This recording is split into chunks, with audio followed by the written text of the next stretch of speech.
Islam's teachings and how they solve past and current problems. Verily, Allah enjoins justice and excellence, and giving help to kith and kin, and forbids all evil deeds, forbidden acts and oppression. He admonishes you, that you may take heed. Surah An-Nahl, 90. Islamic teachings were a cause for progress, advancement and civilization. Introduction. All praise is for Allah, Lord of the worlds, originator of the heavens and the earth, former of darkness and light. I testify that there is no deity worthy of worship except Allah, alone without partner, and I testify that Muhammad, may Allah's peace and blessings be upon him, is his slave and messenger. O Allah, send prayers, peace and blessings upon Muhammad the Prophet, the seal of the prophets and messengers. And O Allah, send prayers, peace and blessings upon his wives, his pure and distinguished household, his honorable companions, and whoever follows his guidance, sunnah and footsteps until the day of judgment.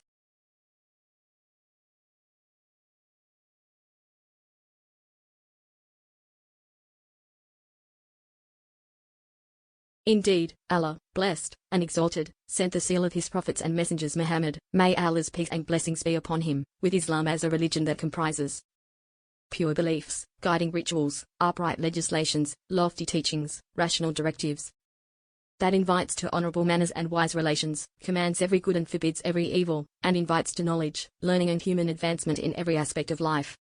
The early Muslims worked earnestly in executing Islam's teachings, seeking to please Allah, glorified and exalted, and it was a cause for their progress, advancement and civilization, as well as the spread of Islam's message, nearly 1,400 years ago, to all the corners of the earth, Asia, Africa, Europe, and subsequent entering of Islam by people in drives, in the course of only a few years. And indeed the Muslim scholars at that time, and even up until our modern era, had lofty achievements and luminous inventions and discoveries in different scientific fields, all acknowledged by specialists in those sciences. What wish to shed light upon in this concise treatise, which is revealed in its title Islam's Teachings and How They Solve Past and Current Problems, is what these two questions clarify in the following manner. 1. How did the principles that are in agreement with Islam's lofty teachings and directives lead to the advancement, and certainly the progress and civilization, of the many nations that were working to achieve advancement? This will be answered by mentioning examples of those teachings and directives. 2. What comes after advancement and progression? Or, to be more precise, what is lacking in those nations that work to achieve advancement, and what are they in need of in order to be crowned with this advancement and by which they could resolve their current problems? I ask Allah, blessed and exalted, to accept our righteous deeds from us and multiply them for us, to open the hearts of his slaves to our cause and make it the reason for the guidance of his creation to him. Certainly he, glorified and exalted, is the helper towards that and able to do it. The concept of Islam. Islam means complete submission and surrender of the mind, heart, soul and body to Allah, glorified and exalted, and obedience to his commands. Let us ask, should not a created slave, who was created from nothing and then fashioned in the best shape and form by Allah, blessed and exalted, recognize his creator and admit his favors and blessings, and be submissive, surrendering and obedient to him?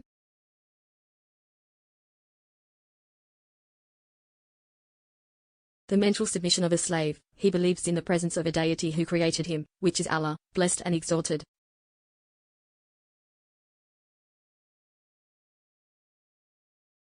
He also believes in his oneness, his magnificent abilities, and in the oneness of his divinity. He does not ascribe partners to him, nor does he believe anything about his creator except that which befits his majesty. He believes about him only that which is majestic and lofty, without the slightest disparagement, flaw or defect. Mankind will find himself naturally inclined to endeavor, with his heart and mind, towards all that which is superior, exalted and lofty regarding his creator, in terms of perfect, magnificent and lofty traits, without the slightest shortcoming or defect. He will imagine those perfect and magnificent traits with the highest conception possible for his heart and intellect to accept, especially when the signs that indicate his magnificent ability, marvelous creation, and beautiful workmanship, in the creation of mankind, the heavens and earth, the mountains, oceans, rivers, animals and plants, are more than can be enumerated. And this is what is accepted and agreeable with an uncorrupted nature, purified soul and sound intellect. An example of that, suppose there is a person of rank and authority, who is commended for his handsome form and beautiful traits. Our intellect and imagination would lead us to conceive this person in the most esteemed status possible. Likewise, suppose there is a structure characterized by its loftiness, beauty and beautiful foundation. Our intellect and imagination would lead us to conceive this structure in the best regard possibly imagined. Therefore, if what we alluded to regarding the best conception pertains to a slave that is created or object that is brought into existence, what then do we think of God the Creator, the Originator? The spiritual submission of a slave, by loving, exalting, revering and appreciating his Creator, glorified, and exalted. The physical submission of a slave, by obeying the commands of his Creator and avoiding his prohibitions. This slave's submission is done out of love for his Creator, lofty, and exalted, yearning for his pleasure and hoping to attain his paradise and the magnificent, everlasting pleasures therein. He is also fearful of his wrath, and hopeful of salvation from his hellfire and the painful and severe punishment therein. Hence, the worldly, temporal life that consists of good times, that which brings happiness to a person, and bad times, that which brings loss to a person, is merely the testing ground for another everlasting life, for a life in paradise and the eternal delights therein, or a life in hellfire and the painful punishment therein. Note, Allah, blessed and exalted, accepts every one of his slaves, is happy with them and forgives their sins and shortcomings if they turn to him in repentance, believe in him, acknowledge his oneness, the oneness of his divinity, obey him and do not ascribe any partners to him. Also, Islam means peace, security and tranquility.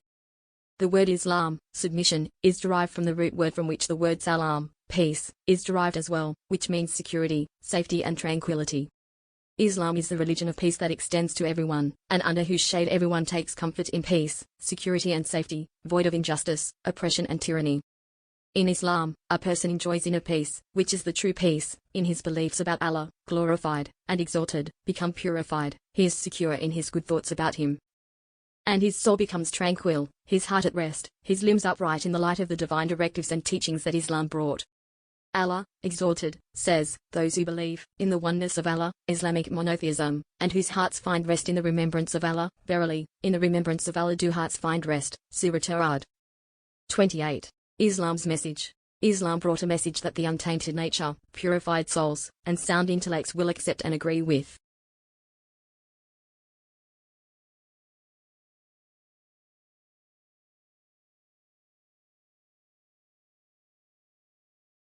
In essence, its message invites to pure set of beliefs void of even the slightest flaw or blemish that might confuse the mind and be impossible to comprehend and accept, a pure set of beliefs that an intelligent person accepts without compulsion or coercion to believe any concept that he is unable to accept. Invites to guiding rituals through which the human being is uplifted and exalted. Invites to upright laws, wise interactions and lofty teachings, by which human life becomes rectified. Invites to knowledge, learning and everything by which humanity progresses in all the spheres of life. Invites to peace and the ways to achieve it and adopt it, fulfilling covenants and agreements, and avoiding extremism and terrorism. Invites to every kind of goodness and any and all paths that lead to righteousness, and forbids every kind of evil and any and all paths that lead to it. Invites to fairness, excellence, and maintaining the ties of kinship, and forbids oppression, injustice, monstrosities and abominations.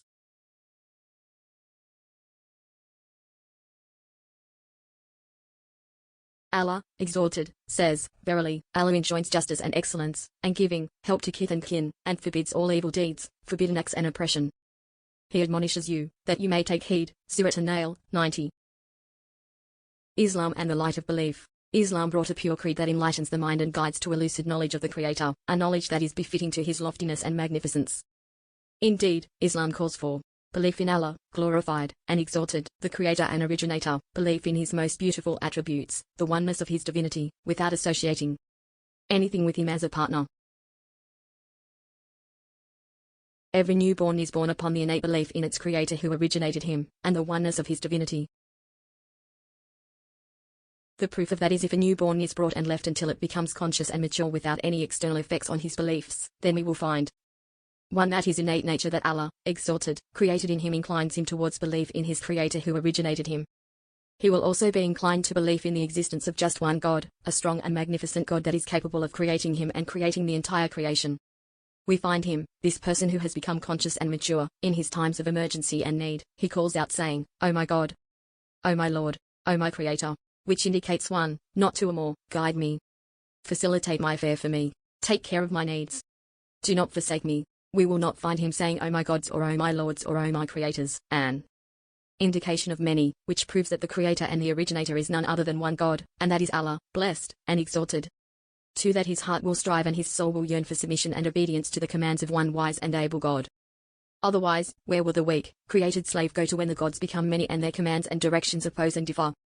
To whom is he submissive and obedient? And if he submits and obeys one of the gods and attains his pleasure, then indeed he will have disobeyed the other gods, thereby deserving their wrath and any punishment inflicted upon him. And this also confirms that the Creator and Originator is only one God, which is Allah, blessed and exalted. An example for clarification is a slave who is owned by only one person. He obeys him and fulfills his specific commands and directions without the slightest resistance, in an equal and upright situation if he were to be sold to more than one person, 2, 3 or more, and thereafter struggle to obey all of them and fulfill their commands? The answer is of course no. This is because in his first condition, the property of only one person, he finds himself clear-headed, his mind and soul relaxed at gaining the pleasure of his master, and basking in the comforts of his reward.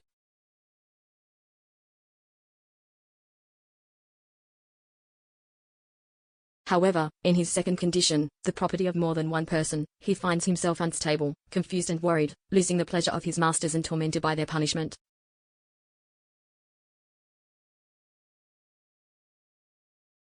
Since due to their differing and opposing commands, he is compelled to obey and fulfill the commands of one of them, while disobeying the others and ignoring their commands at times.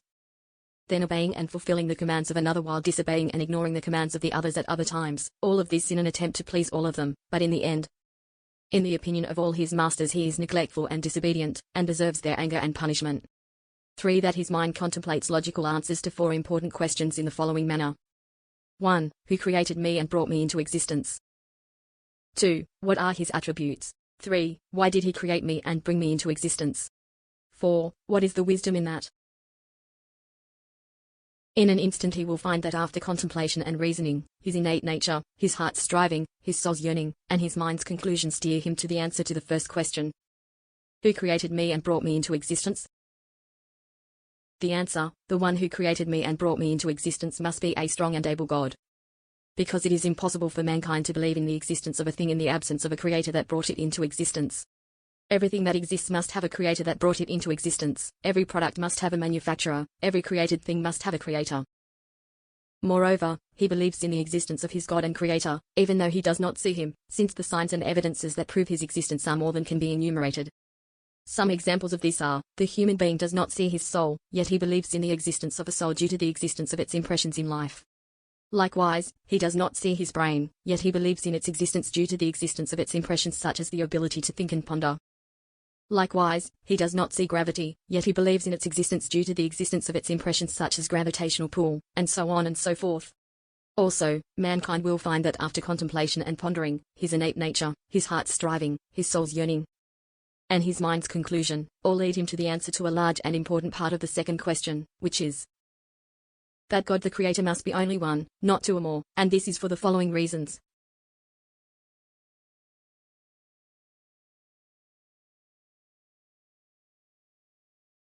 1. When mankind asks, who is my creator and originator, and who is the creator and originator of all the creation, the logical answer will be that the creator and originator of him and all of creation must be a strong, magnificent God, able to create and originate.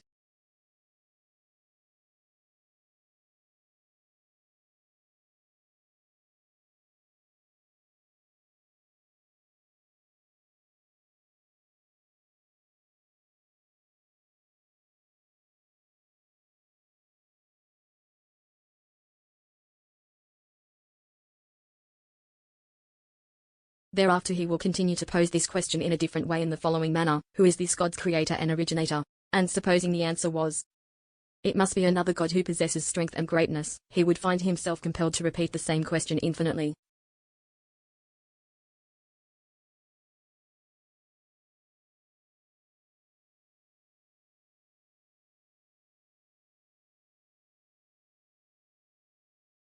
Who is the other God's creator and originator? Consequently, the same answer will repeat itself, never arriving at a correct root answer, since from the start the question is wrong and illogical.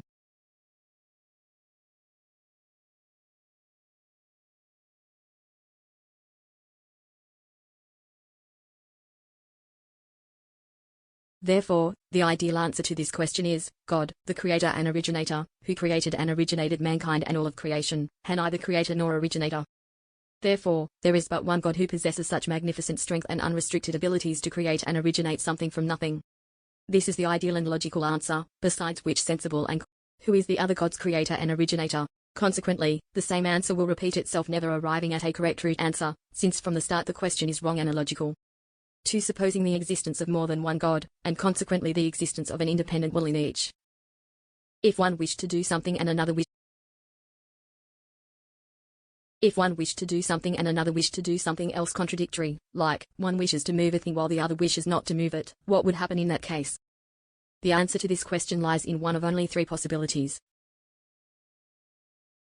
A. That each one's will would be executed, which is a futile claim due to its impossible nature, since a thing cannot be moved and remain still at the same time. B. That each one will be incapable of executing his will, which is a futile claim as well, since it is impossible for God the Creator, originator and fully able, to be incapable of doing anything.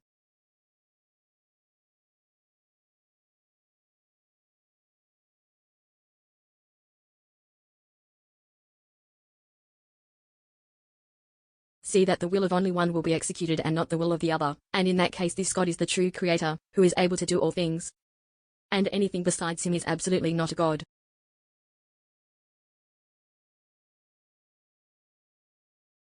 Continuously supposing in this manner makes it clear that there is but one true God, and he is God the Creator and originator, who is able to do what he wishes.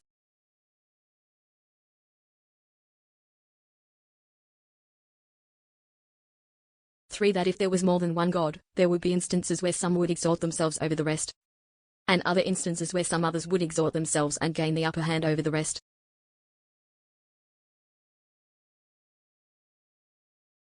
In this way the heavens and earth would become corrupted, and the universe and all of creation therein would be destroyed, which includes everything that sustains human life.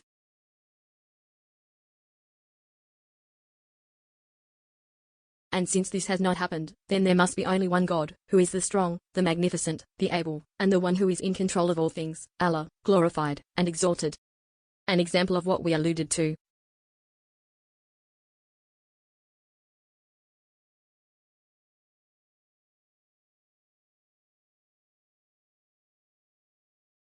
When an opportunity for rule and authority of a nation arises, we find conflicts and wars, which include killing, ruin and destruction as a result of each candidate's attempt to gain independent control and authority. And things do not begin to settle down until one of the candidates gains independent control and stabilizes his kingdom. Also, what if there was more than one president of a nation? Will the affairs of this nation be settled?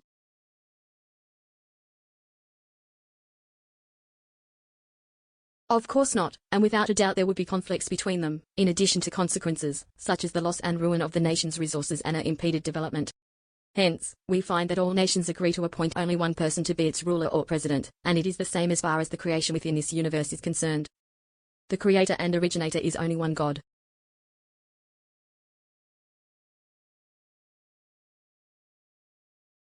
Continuing to answer to the second of the aforementioned questions, what are the attributes of God the creator and originator? The answer of which the brain works to ponder, we find that Islam brought the logical answer which purifies a person's mind and stabilizes his thinking. In that Islam calls for the belief in the most beautiful and magnificent attributes of God the Creator and Originator, and that they are all attributes of excellence, perfection and loftiness, free of any shortcomings, and this is so only for God the Creator and Originator, Allah, glorified and exalted.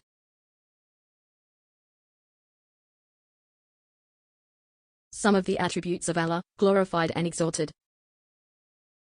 The attribute of eternity, which means that Allah, glorified and exalted, is the first, before whom there is none, and He is the last, after whom there is none. He is never unaware, nor does He sleep. He is the ever-living who does not die. No vanishing of a place or ending of a period causes Him to cease, as He, glorified and exalted, is the creator and originator of both the place and the period. The attribute of ability, which means that Allah, glorified and exalted, is the able, and possesses absolute ability, and that He, glorified and exalted, is able to do all things. When He wills something, He merely says to it, be, and it is. The signs of God the Creator's effortless ability are more than can be enumerated, such as the original creation of the universe and all that it contains, including the amazing creation of human beings, including the soul, the mind, the heart, the intricate inner systems, etc. The attribute of knowledge, which means that Allah, glorified and exalted, is the all-knowing, and that his knowledge is vast and perfect, encompassing everything in every place and time, past, present, future, as he, glorified and exalted, is the creator and originator of everything from nothing. The attribute of wisdom, which means that Allah, glorified and exalted, is the all-wise, and that his wisdom is extensive and perfect. The attribute of will volition, which means that Allah, glorified and exalted, does what he wills and wishes, which is within the folds of his beneficence and justice, and in accordance with the vastness of his knowledge and perfection of his wisdom. The attributes of forgiveness, mercy and generosity, which means that Allah, glorified and exalted, loves forgiveness, mercy and generosity. He forgives the sins and shortcomings of his slaves when they repent to him, believe in him and abide by his commands.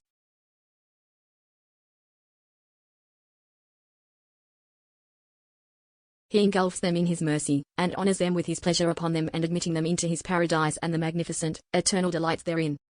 The attributes of truth and justice, which means that Allah, glorified and exalted, loves truth and justice, and that no one bears the wrongdoing of another, even a mother or father, rather each person is responsible for himself. Therefore, whoever performs even an atom's weight of good will find its reward on the day of resurrection, the day in which mankind will be resurrected after their death and held accountable for their deeds in the worldly life and given full recompense for their deeds, and whoever performs an atom's weight of evil will be brought to account for it. The attribute of peace, which means that Allah, glorified and exalted, loves peace, and commands his slaves to implement it on earth and execute the means to do so. He forbids them from oppression and tyranny, thus ensuring peace and security.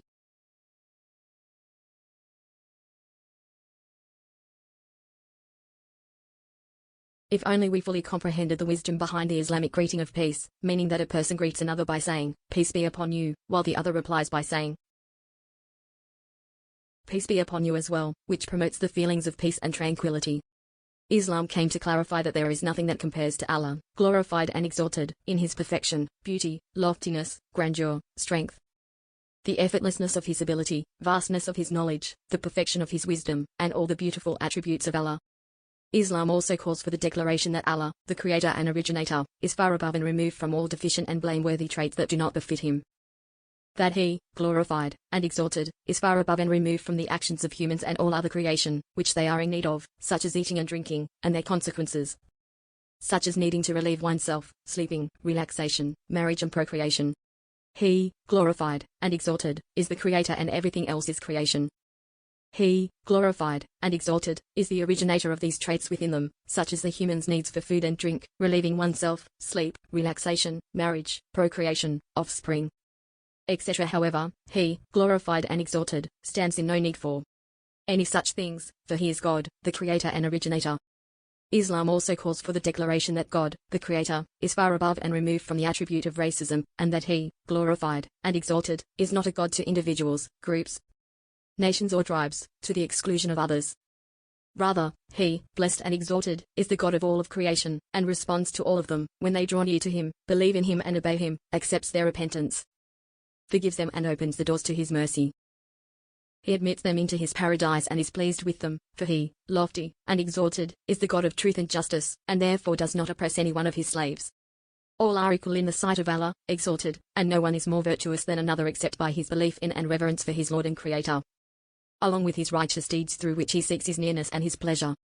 Islam also calls for the declaration that God, the Creator, is far above and removed from the attribute of needing offspring, and hence far above and removed, glorified and exalted, from taking a mate or wife, in order to procreate, for he is God, the Creator, who was not begotten from anyone as there is nothing before him.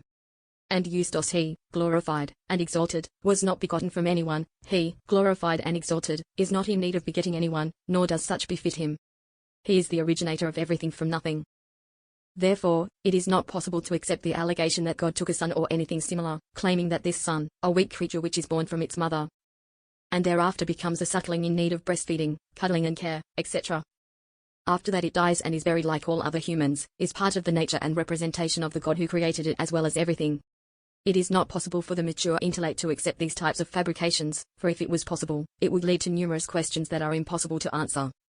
Considering that these questions are built upon unfounded suppositions and presumptions, for example, what then prevents God, the Creator, from having other natures and representations with other offspring from among humans or even other types of creation, like the angels, who have a more honorable nature than humans, or the jinn, or other types of creation besides them of which we have no knowledge, claiming that these other offspring are part of the nature and representation of God, the Creator, who created them and created all things.